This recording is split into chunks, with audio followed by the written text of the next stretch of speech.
Hi guys, welcome back. Yes, I am looking rather pink, mostly because, well, it's the weekend before December starts, which means my Christmas spirit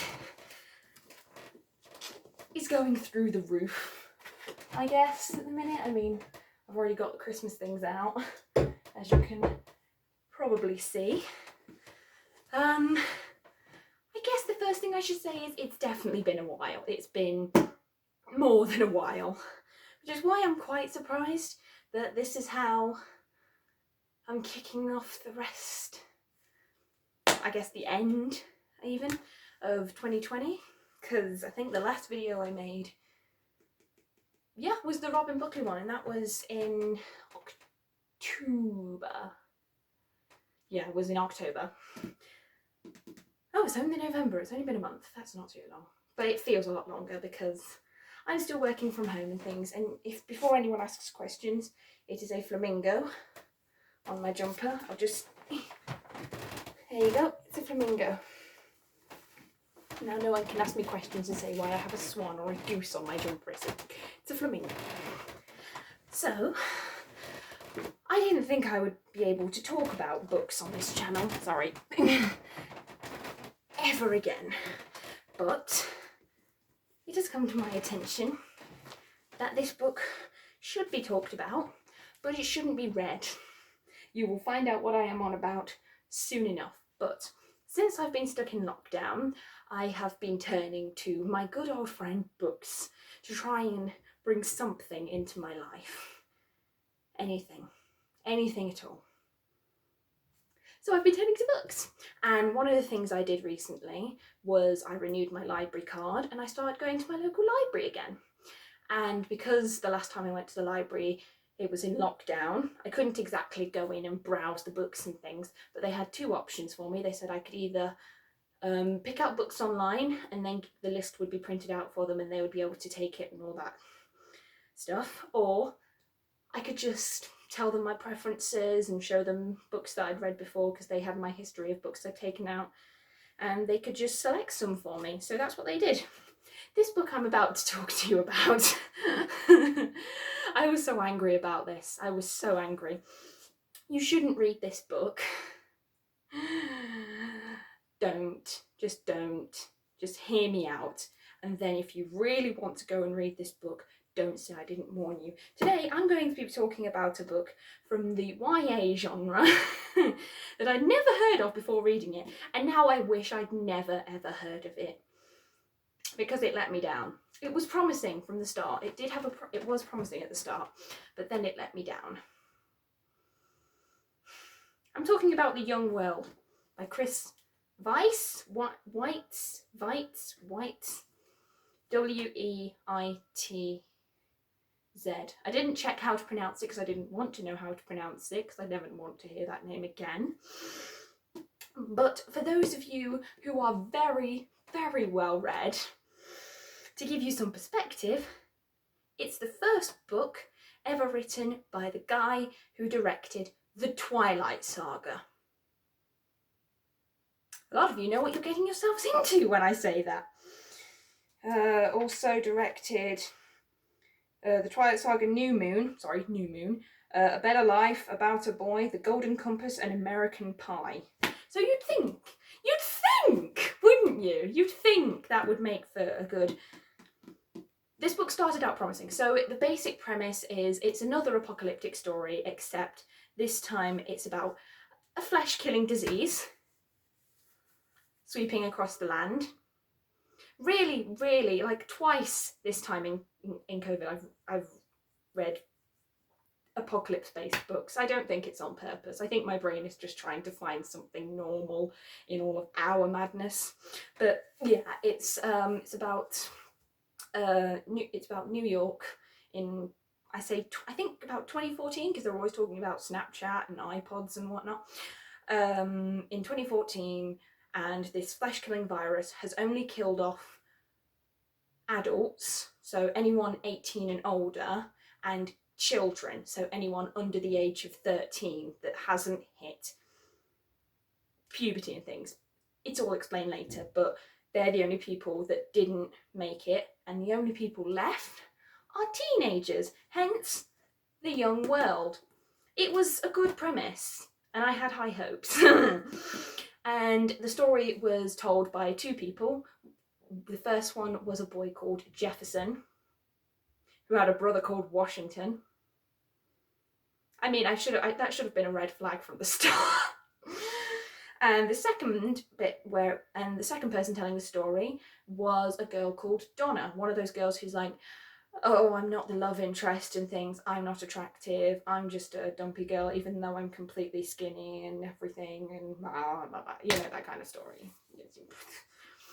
And it's about them having their own tribe in New York. So they're part of the Washington Square tribe, and their leader is Jefferson's older brother, Washington, or Wash as they call him, and he's about to turn 18, which means he's going to die from the terrible flesh-eating disease, and he needs to take over as leader. And when they hit this situation, they start to think in a very existential way about, we don't have long left on this earth, because I think they're supposed to be out 15, 16, I never properly checked it, but they were about that kind of age. And they were like, we don't have very much longer on this earth. It's quite depressing. And then the brain box of the tribe, they literally call him Brain Box. You don't learn his actual name until the final few chapters of the book.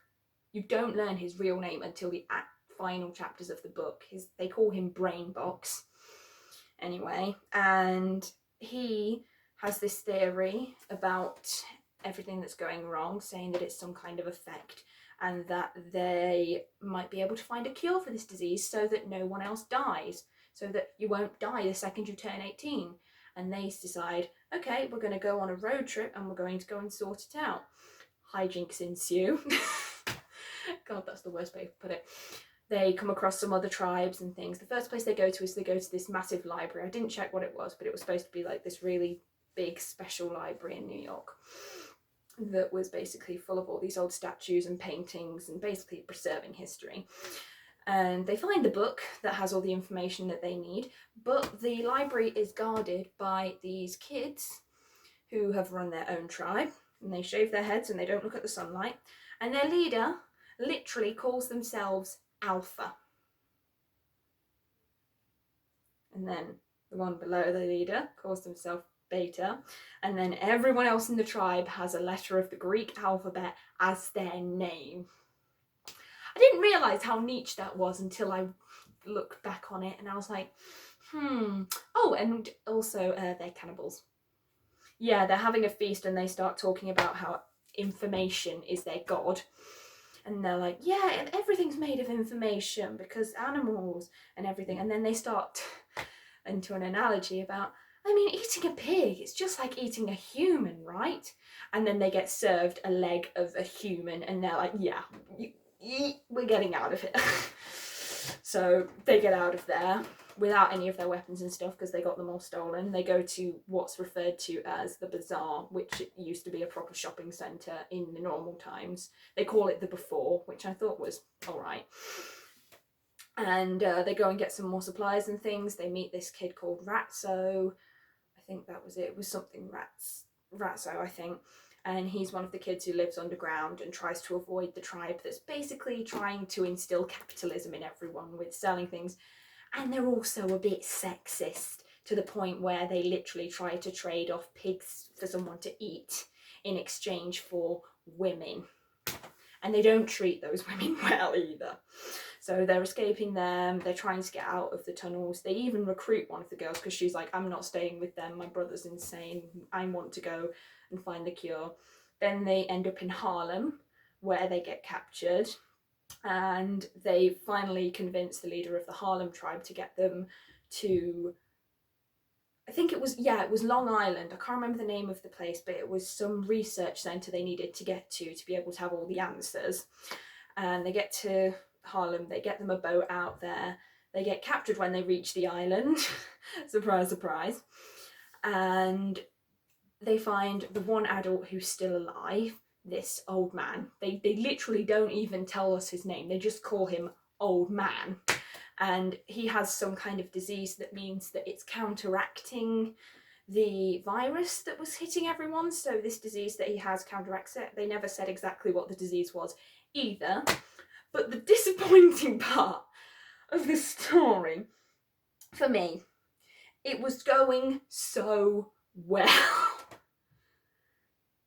I don't know if it was lazy writing, or they just ran out of ideas, or they were just like, we need to wrap this thing up as quickly as possible. But they managed to escape from the crazy old man who was experimenting on kids and technically killing the teenagers and things in aid of research and pumping them full of steroids and whatchamacallit. They finally get out of there. Not everyone survives. The hot chick from the Uptown tribe, she doesn't make it because getting stabbed with a needle too many times isn't very safe. They get to the doors. They're just about to leave. They open the doors and then they see a helicopter and it says Navy on it and there are adults. And the final line of the book, I'm gonna cite this word for word now. It's literally, the grown-ups are back. What do you mean the grown-ups are back? What do you mean the grown-ups are back? They died of disease in their own homes, in hospitals. They're dead. How are they just back? It's not like in Spartacle Mystery where they just disappeared out of nowhere. No, they died. People watched them die. They watched children die. They watched adults die. They cannot just be back somehow. You cannot just decide, I'm finished with this story. I don't know how to end it. So look what I'm going to do. Look, boom, adults back. Happy ever after. Yay! You can't do that! That's not how storytelling works!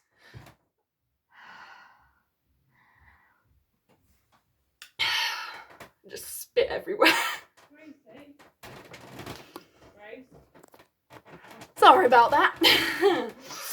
Someone walked in. It was my mum. My mum walked in. It's fine. Oh, my feet have gone numb. Oh, how did we sit cross-legged when we were kids? How did we do that? Anyway, that is not how you end a story. That is a bumper sticker. That is not an ending. That is just you going, I can't be asked to finish writing this. Boom, ending. Dear Chris Weitz, whatever your name is, I don't care to pronounce it because I don't want to pronounce your name. How dare you insult the young adult genre by ending your book with a freaking ex machina? That is not how you end a book.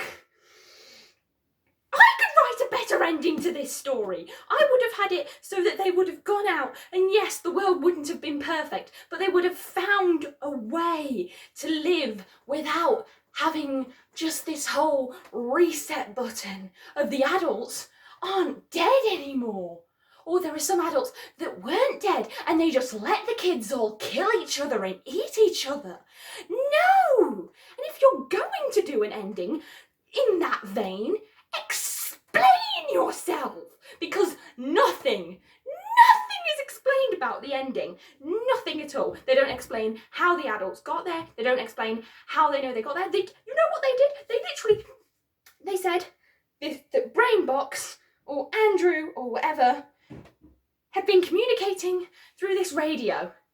And that was it. They didn't say how he got the signal. They didn't say how he knew that he was talking to adults. They didn't say anything. They just said, literally, they insulted the readers. Jefferson asks what's going on and Brainbox says, you wouldn't have understood. We need to understand. It doesn't matter if Jefferson doesn't understand. We need to understand why the adults are back.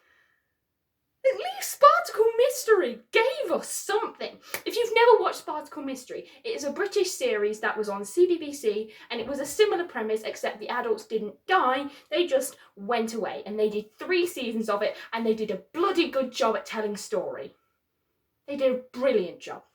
They let us know that instead of the adults and children going away, it was just the adults were gone, and the children and the teenagers had to figure out how the hell they were going to sort this out. And they were left with one message from this woman called Doomsday Dora about going to the Yorkshire Moors and finding somewhere to go and sort things out. And I'm not ruining the story for you because this is just season 1. And I went and watched the whole series because I'd never watched the whole series before. Can you believe that? I'd only seen season 1 and bits of season 2. And then I finally found the whole series on YouTube. And they did a fantastic job. People always criticise child actors for not being that good. But we do have good child actors these days. And they know what they're doing when they're on the screen. They had a good story. I don't know if it was based on a book. If it was based on a book, I really want to read that book. I did read a book similar to it once. It was similar, they just changed a few things and it was set in America and it only happened in one town or something. But it told a good story. It explained the characters to it. It made us root for the characters instead of just going, this is this person and she's hot. This is this person and she likes maths. This is this person and she's Asian. This is this person and he's sad. Let us root for the characters. I had such high hopes for this story. I was taking notes of good quotes that I got from this book. I'm not going to share the quotes with you because it'll make you feel curious to read the book and be like, well, maybe it's just the ending that ruins it. The ending wrecked it. I was so disappointed. I had such high hopes because I had read these books I hadn't picked out for myself. One of them had been picked out for me because it was a sequel to one that I'd just read, but all of the other ones were just picked out by these librarians who'd looked at books I'd read in the past and gone, okay, so she likes some things that are kind of period based, as in like periodical, not that kind of period, shut up. Things that are a little bit apocalyptic, stuff that's kind of romantic but doesn't always focus on love, and just general teen drama and whatnot and things. And they picked out this stack of books for me and I took them home, and I had high hopes for this because I have read The Hunger Games, I have read Divergent, I have read The Maze Runner and watched the films and blah blah, matched all of those things, all of those apocalyptic things, and I was like, maybe this one will be different. And it was. It wasn't set 1,000 years in the future. It was set in the modern day. They talked about iPods, they talked about Star Wars films. It wasn't this thing that had been pushed away from society. I had hope for the young world. I was rooting for them. I wasn't just going there, yeah, they're going to fail, they're going to fail. I was rooting for them to get the cure and be able to have their lives, and for Donna to get with Jefferson. But then they ruined it. They didn't even do a 4 years later or anything. They just ended it and went, and then the adults are back. The end. Go to bed, children. Don't insult the young adult genre. Don't insult your readers. And don't ever end a book like that. If you are a budding writer, you should never, ever insult your readers in such a disgusting manner. Well, I've said my piece now. I said a lot more words about this when I first read this, which was 2 days ago. Well, yesterday. I finished reading it yesterday and started reading it yesterday. I'm going through a lot of books at the moment, as you can probably tell. If you know it's getting to the point where it's almost in the 20s, the amount of books I've read this year. And they've all been good books. Usually. This is the only book that has disappointed me. Genuinely. This is the only book this year that has disappointed me, which is quite a stretch. Because I read the Ashley Poston ones, I'd read the Once Upon a Con, I read The Help, I read To Catch a Mockingbird, I was just let down. And no reader should leave a book feeling like they've just wasted that time getting through that book and getting to the end and going, well, that was useless, that was completely pointless, that was a total waste of my time. You don't give readers false hope like that. You just don't. So if any of you ever wanted to know what the equivalent of the Twilight Saga director's writing is, it's this. Hang on, the light's kind of shining on it. It's this. Don't read it. I might voice my opinions to the library, but I doubt they'll care. But every other book I've read has been actually quite good. So if you want to see me review some of the books that I have read that have actually left a good impact on me, voice your opinions in the comments. I want to see, because I have read quite a few different genres of books this year, and I've even read books about people loving books and being in book clubs. I've read 2 books about people being in book clubs, adults and teenagers. It's been a roller coaster. I've even read some very dark stories and things, still teenagery, just darker and things. I read this one that was kind of, it was the equivalent of Enola Holmes, but if it was darker and Enola was older, and it was set in America in the Victorian times. That probably sounded a lot more complicated than their book actually is. But yeah, if you want me to talk about those books, voice your opinions in the comments, and hopefully I will be able to read them, and yeah, and I'll pick a book to review for you on here, and hopefully it won't involve as much shouting. Anyway guys, I've got to go. I have some things to do. It is the weekend before December starts, so there is Christmas treeing, there is wrapping, and I still want to see my friends at least once, even if I'm going to be stuck in tier 3. So I will see you all later.